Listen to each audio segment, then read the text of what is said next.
A veces nos preguntamos, ¿cómo puede ser que no entiendan a los israelíes? ¿Cómo puede ser que no entiendan que el pueblo judío en Israel está siendo constantemente atacado por terroristas que pretenden hacer desaparecer a la faz de la tierra al pueblo judío en su estado independiente?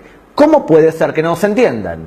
Lo más probable es que porque muchas personas se nutran de la prensa, y la prensa, cuando habla del conflicto palestino-israelí, tiene un esquema muy simple, en donde supuestamente hay un débil, un David, que es el pueblo palestino, y un Goliat, que es el pueblo judío. ¿Por qué? Porque tiene más arma y muere menos gente. Seguramente no hacen el ejercicio necesario de plantearse quién es el agresor y quién es el agredido.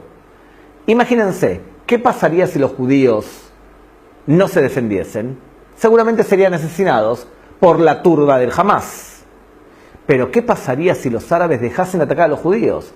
Probablemente habría paz. Entonces, a las claras quedan quién es el agresor y quién es el agredido. Lo que sucede es que no todo el mundo, a la hora de evaluar el conflicto palestino-israelí o árabe-israelí, lo entiende movido por las mismas motivaciones. Yo creo que las motivaciones que explican la forma de entender el conflicto palestino-israelí en los países de América Latina se sustenta en esa visión o esa perspectiva materialista. Una especie de marxismo en donde Israel es considerado el imperio yanqui, y como odiamos a los yanquis, también odiamos a Israel, y porque el fuerte somete al débil, y el fuerte es Israel, y los débiles son los palestinos, y porque nosotros somos las periferias, y también los palestinos son las periferias, y luchamos contra el centro, que es mucho más fuerte. O simplemente porque no tenemos idea y nos parece que los revolucionarios, nosotros, son también los revolucionarios palestinos, por más que se dediquen a hacer terrorismo revolucionario.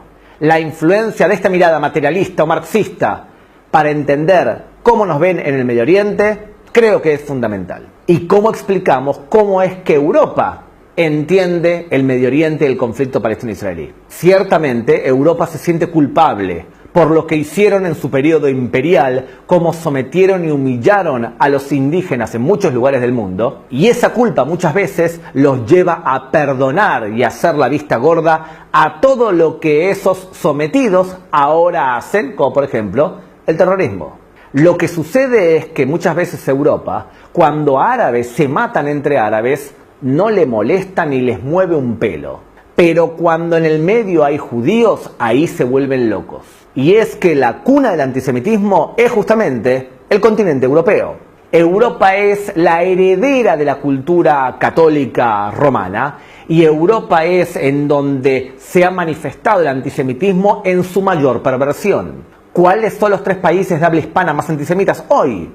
España, Argentina, y en donde peor se manifiesta ese antisemitismo por otras razones es en Chile. Es imposible entonces ver cómo los europeos entienden el Medio Oriente y el conflicto palestino-israelí sin entender su pasado colonialista, y también sin entender que la cuna del antisemitismo es Europa, y Europa todavía no se ha curado de ese ADN antisemita, que lo pueden ustedes perfectamente ver en, por ejemplo, las portadas del País, del diario El País de España.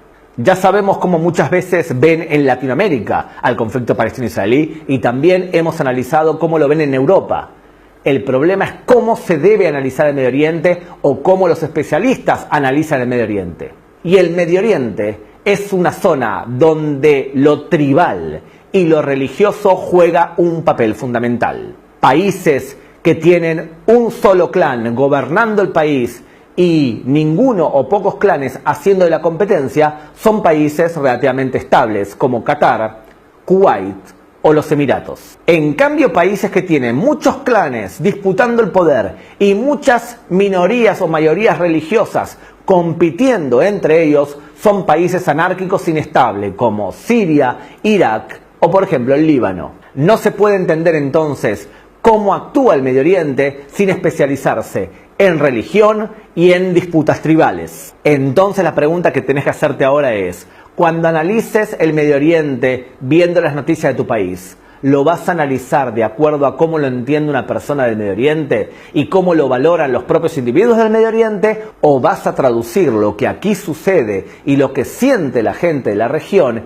en un idioma que te sea familiar desconectándote de la realidad de lo que en el Medio Oriente está sucediendo.